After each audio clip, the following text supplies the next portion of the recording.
Hello दोस्तों, welcome back to परीक्षा पीठ।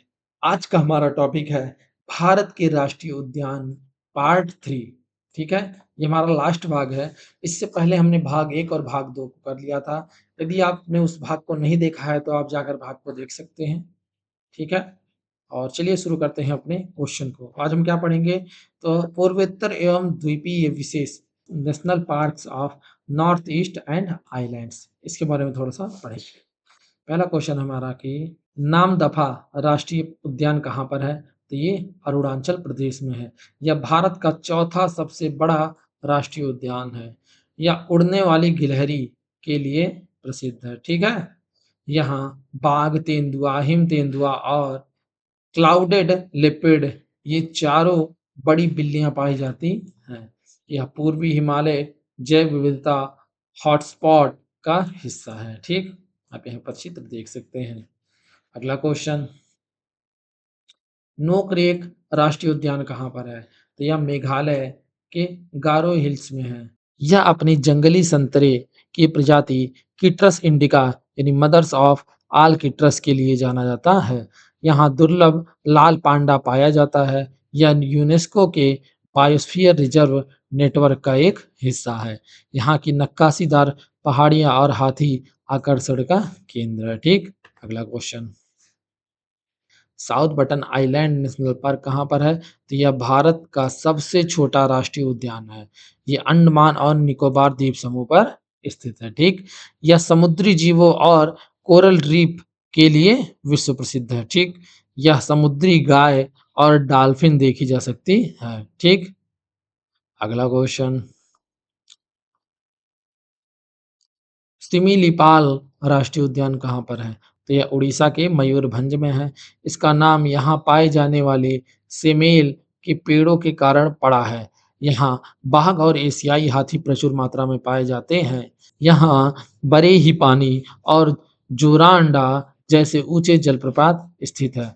यह मयूरभंज हाथी रिजर्व का मुख्य हिस्सा है। अगला क्वेश्चन, फूलों की घाटी कहाँ पर है? तो ये उत्तराखंड के चमोली जिला में है। यह उद्यान अपनी अल्पाइन फूलों की विविधता और प्राकृतिक सुंदरता के लिए विश्व प्रसिद्ध है। यह यूनेस्को की विश्व धरोहर सूची में नंदा देवी नेशनल पार्क के साथ शामिल है।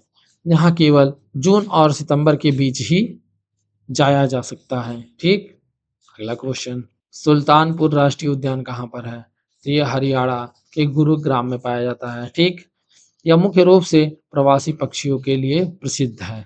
यहाँ सर्दियों में साइबेरिया से साइबेरियन क्रेन जैसे पक्षी आते हैं। यह एक रामसर साइट भी है। ठीक है, इसे पक्षी विज्ञानियों का स्वर्ग भी कहा जाता है। ठीक, अगला क्वेश्चन, अब देखिए अंडमान और निकोबार के अन्य उद्यान भी यहीं पर देख लेते हैं हम। जैसे महात्मा गांधी राष्ट्रीय उद्यान किसके लिए फेमस है? तो ये कछुओं का प्रजनन और समुद्री जैव विविधता के लिए फेमस है। ठीक है, और अगला कैंपबेल बे नेशनल पार्क, तो ये किसके लिए फेमस है? तो ये निकोबार क्षेत्र का सबसे बड़ा उद्यान है। माउंट हेरियट अब माउंट मणिपुर अंडमान की तीसरी सबसे ऊंची चोटी है। Sandal peak national park Andaman द्वीप की सबसे ऊंची चोटी है। रानी झांसी राष्ट्रीय उद्यान, तो ये मैंग्रोव और कोरल रीफ का संरक्षण है। ठीक, अब अगला देखो, महत्वपूर्ण टाइगर रिजर्व उद्यान कहाँ पर है? तो दुधवा राष्ट्रीय उद्यान कहाँ पर है? तो ये उत्तर प्रदेश के लखीमपुर खीरी में है। यहाँ बारहसिंघा और बाघों का संरक्षण किया जाता है। यह भारत नेपाल सीमा पर स्थित है। अगला, वाल्मीकि राष्ट्रीय उद्यान कहाँ पर है? तो ये बिहार के पश्चिम चंपारण में है।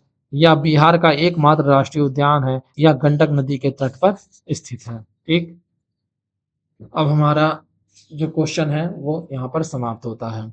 एक थॉट है कि प्रकृति के पास हमारी आवश्यकताओं को पूरा करने के लिए सब कुछ है, लेकिन हमारे लालच को पूरा करने के लिए कुछ भी नहीं।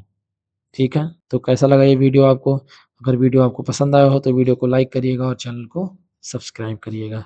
मिलते हैं किसी अलग वीडियो में किसी अलग टॉपिक पे। ठीक है।